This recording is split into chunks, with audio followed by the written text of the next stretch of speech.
Hey guys, I have a great one for you today. I'm going to show you a tree that has such great medicinal value. It makes something that we know around here as the Cajun cure-all. It's used for remedies for colds, flus, pneumonia. There's even reports of it curing the plague, but I'll take you through the science and the research for it next.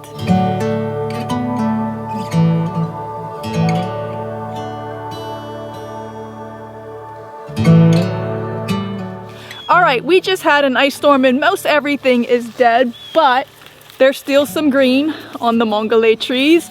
A little bit, mostly at the tops. I don't know how well you can see it. But this tree is very, very medicinal. It's actually very abundant and very overlooked.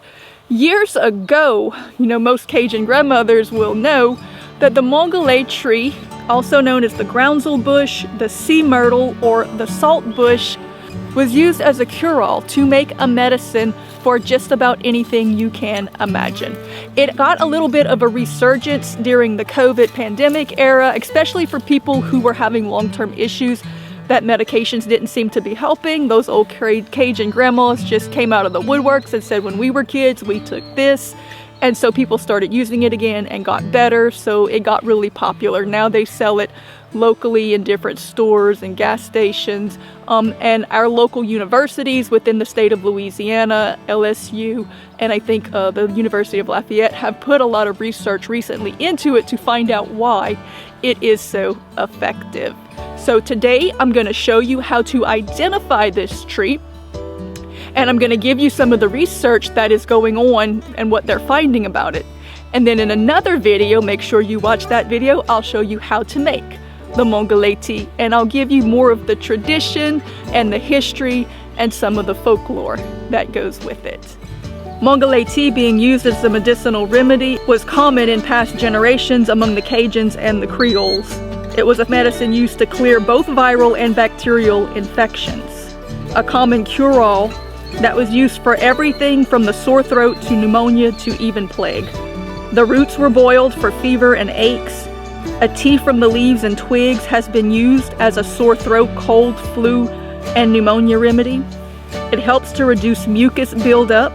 The tea also has been shown to promote the production of proteins that benefit the liver and the skeletal muscles. Research at the University of Lafayette shows that Manglier is anti-inflammatory, improves metabolic syndromes such as type 2 diabetes and obesity. Extracts from the bush's stems and leaves were shown to positively affect the metabolism of fat cells and have proven to increase insulin sensitivity. Research shows that it can starve cancers and lower your risk of heart disease, kidney disease, and stroke. It is also commonly used to flush out the kidneys. They're typically found growing where you would find water. They can grow in salt water, so they'll grow in marshes. We had a couple of wet years, and so they came up all over our pasture, so they are everywhere. But typically, if you see places where the ground is poor and wet often, you will find these trees. The Manglier trees are in bloom late October, so it's easy to identify. You can see them from a distance. They have very woody stalks coming into these greener flowers. If you take your fingernail and scratch, let me do it another direction where you can probably see it a little better, probably right here with the lights a little better. If you come to the brown woody part and you scratch it with your fingernail, it'll be green underneath, really bright. That's one kind of way to help you identify it. Your new growth leaves are usually going to be more round. You can kind of see it's got a little knob on it. But if you come down to larger, older leaves, you'll be able to see a little bit better. Let me find some bigger. These are all kind of younger trees, so the leaves are mostly pointy. Here we go. See this one? See how it makes little knobs, and the top one is it's not even. These are all off the same tree. They start small. They get a little bigger, they're going to look a little bit like this. When they get older, they're going to look like this. This is when they're going to be the easiest to identify. You see the little lobes, and it comes up to the top. The little tip is not even. One side of the lobe is going to be a little longer than the other. That's about your easiest identification. But the pretty fall foliage is going to be the thing that's going to draw you to it from a distance. It's going to look kind of feathery, but when you get up close, let me get you a good zoom in on this. It's kind of like little fibers. Looks like fiberglass. And it's coming out of these little nodes, these little bulb-looking things. Now they're really small, so you're not going to notice that until you get right up on it. That's a good identifier. That's the Manglier tree. There's male flowers and female flowers, and they do need both to pollinate. So sometimes you'll see another tree near it that looks just like it, but the flowers are not as impressive. They make kind of almost like a little yellow flower. That's the male flower. These are the female flowers. They're both medicinal, but these are easier to identify. So most people are going to be looking for these to pull. And if you want to collect for tea, so all we're going to do is take a few of these tender branches with the leaves and use those for tea. And it doesn't take much.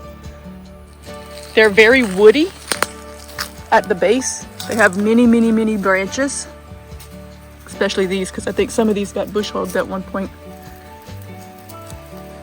But they're real woody. Look, there's a bunch back there. They're really pretty. I don't know how well the camera's picking it up, but they're actually beautiful trees. Full of these white little flowers. Fluff everywhere.